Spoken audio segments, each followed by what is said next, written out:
l'approche de la fin d'année, nombreux sont les éboueurs, pompiers ou postiers qui sonnent à votre porte pour les traditionnelles étrennes. Problème, certains d'entre eux sont des usurpateurs profitant de votre générosité.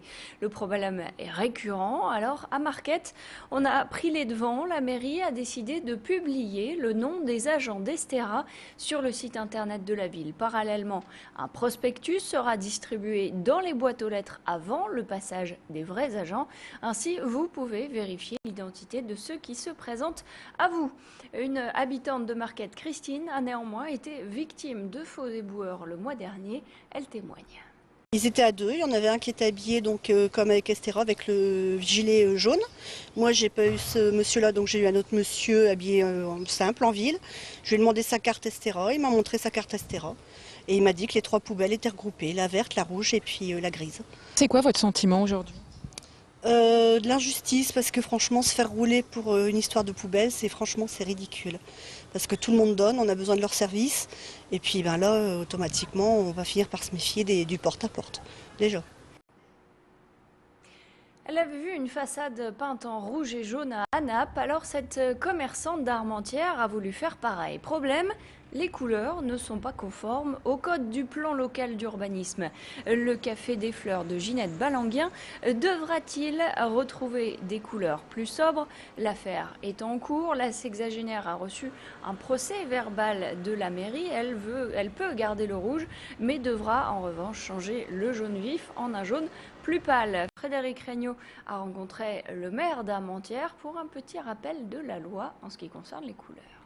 La personne pense pouvoir faire des travaux sur sa façade ou sur ses mitoyennetés ou sur les arrières de maison sans respecter au minima la loi. La loi impose de faire une déclaration préalable pour aviser le maire et les autorités administratives, parce que quand on est dans des villes qui ont un certain patrimoine, il est important de le préserver.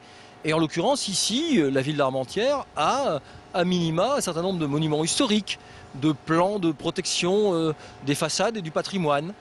Et donc, cette dame qui a fait ces travaux sans déclaration s'est vue tout simplement dresser un procès-verbal avec demande de remise en état.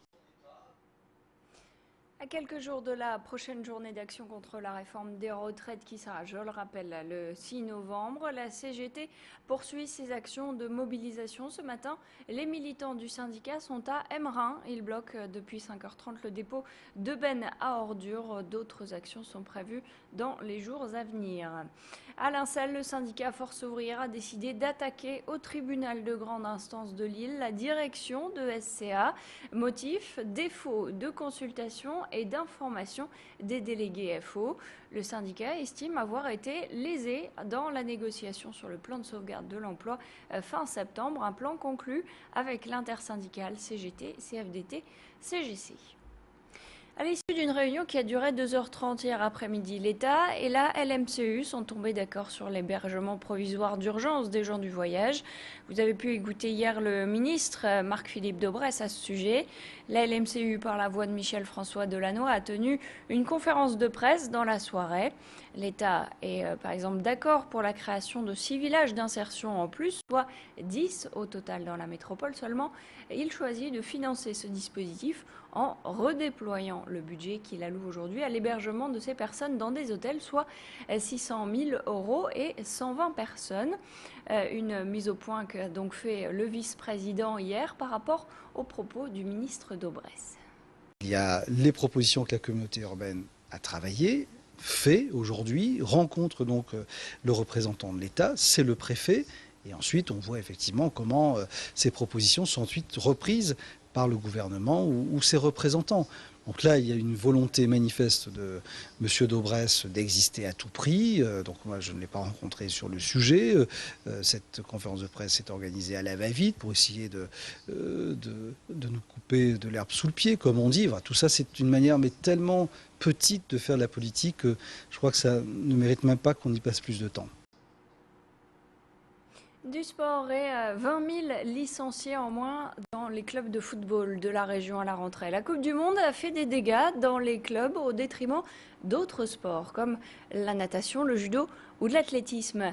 La CVA, le club de Villeneuve-d'Ascq par exemple, explose ses records d'inscription en poussin, benjamin et minime. Au désastre des Bleus en Afrique du Sud, l'athlétisme oppose les très bons résultats en championnat d'Europe cet été.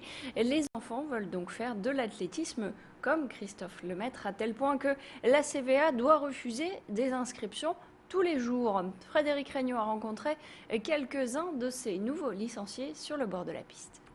J'étais intéressé pour faire un sport. Et en effet, ouais, la débâcle des Bleus a fait pencher la balance pour l'athlétisme. Le goût de la piste, en fait, je suis vite revenu sur la base de l'athlétisme. Et donc relancer, refaire du décathlon, et je vous cache pas, avec les championnats d'Europe, ça nous a bien motivés aussi. Je faisais du foot et je courais vite, et donc du coup je suis venu faire de l'athlé. Je dis souvent que l'athlétisme c'est un sport individuel, mais à travers les entraînements, je vois qu'en fait il y a un grand collectif, qu'on est assez soudés en fait. Et en bref, pour terminer ce flash, un rendez-vous à noter aujourd'hui, la présence dans la métropole de l'écrivain et auteur Amélie Nothomb. Elle sera pour une séance de dédicace à la FNAC à 15h pour son dernier livre, son dernier roman, Une forme de vie. Et puis l'autre rendez-vous notoire, c'est avec Amélie Nothomb toujours ce soir. Elle est au Palais des Beaux-Arts. Pourquoi ? Eh bien pour commenter une œuvre, en l'occurrence le concert dans l'œuf de Jérôme Bosch. Donc une rencontre pour laquelle il faut s'inscrire à l'accueil de la FNAC au préalable ce soir, donc à 19h avec inscription au préalable. C'est la fin de ce flash, merci de l'avoir suivi.